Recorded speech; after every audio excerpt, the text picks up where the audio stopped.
Pour fermer la brèche vers le monde inversé, il faut décortiquer la symétrie centrale.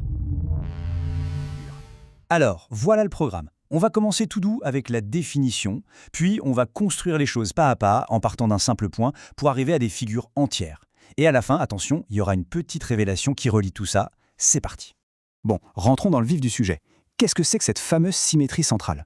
En fait, tout tourne autour d'un seul et unique point. C'est lui, la star de l'opération. Imaginons un instant. On veut retourner une figure, lui faire un demi-tour parfait, mais avec une précision mathématique. Comment on s'y prend? Eh bien, la symétrie centrale, c'est justement la réponse à cette question.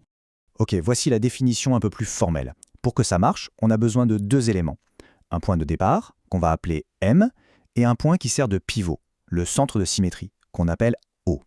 Et l'opération va nous donner un nouveau point, M', qui est l'image symétrique de M. Passons à la pratique. Le truc, c'est de bien comprendre comment on transforme un seul petit point. Parce que si on a ça, on a tout compris. Tout le reste, ce n'est que l'application de cette première étape. Et pour commencer, il ne nous faut que ça. Un point M n'importe où et notre centre de symétrie O. C'est tout. Simple, non? Pour la construction, c'est vraiment un jeu d'enfant. D'abord, on trace la demi-droite qui part de M et qui passe par O.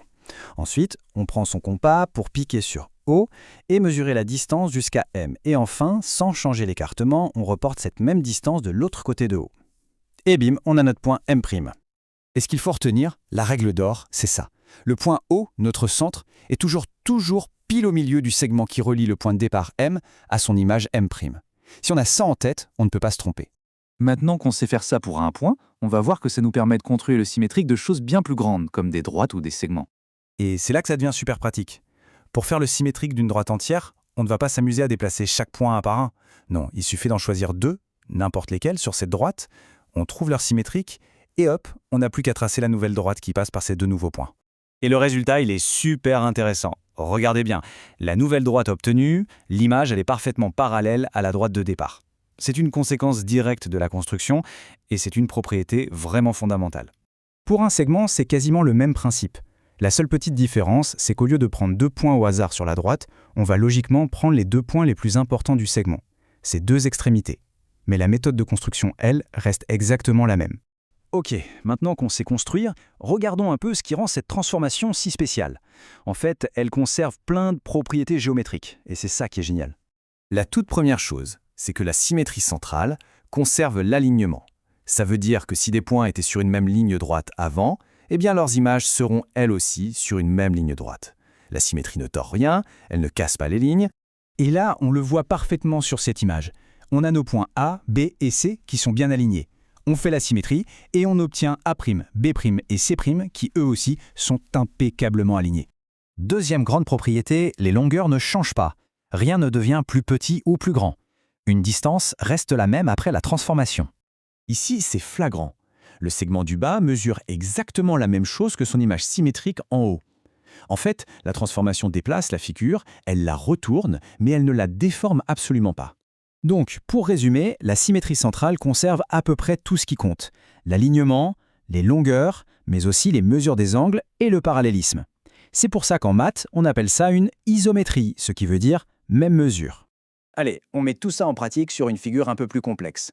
Prenons l'exemple d'un cercle, c'est un bon cas d'école. Et là, c'est d'une simplicité déconcertante. Pour trouver le symétrique d'un cercle entier, il n'y a qu'une seule chose à faire. Trouver le symétrique de son centre. Le rayon, lui, comme c'est une longueur, il ne change pas. On obtient donc un deuxième cercle, strictement identique, mais qui a été déplacé. On arrive maintenant à la fin de notre parcours et on a gardé le meilleur pour la fin. C'est l'idée qui va tout connecter, qui va donner tout son sens à ce qu'on vient de voir. Cette phrase de notre source nous donne un indice crucial. Elle nous dit que deux figures symétriques, en fait, on peut les superposer parfaitement. Comment? En faisant tourner l'une autour du centre de symétrie pour qu'elles viennent sur l'autre. La symétrie, ce n'est pas juste une construction, c'est un mouvement. Et le voilà, le chiffre magique, 180 degrés.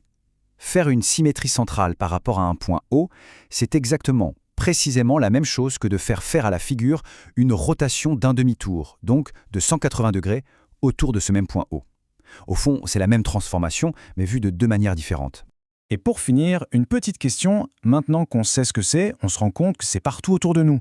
Pensez à une carte à jouer, comme un roi, une dame, certains panneaux de signalisation, beaucoup de logos, Énormément d'objets de notre quotidien possèdent un centre de symétrie. La géométrie, finalement, elle n'est jamais bien loin.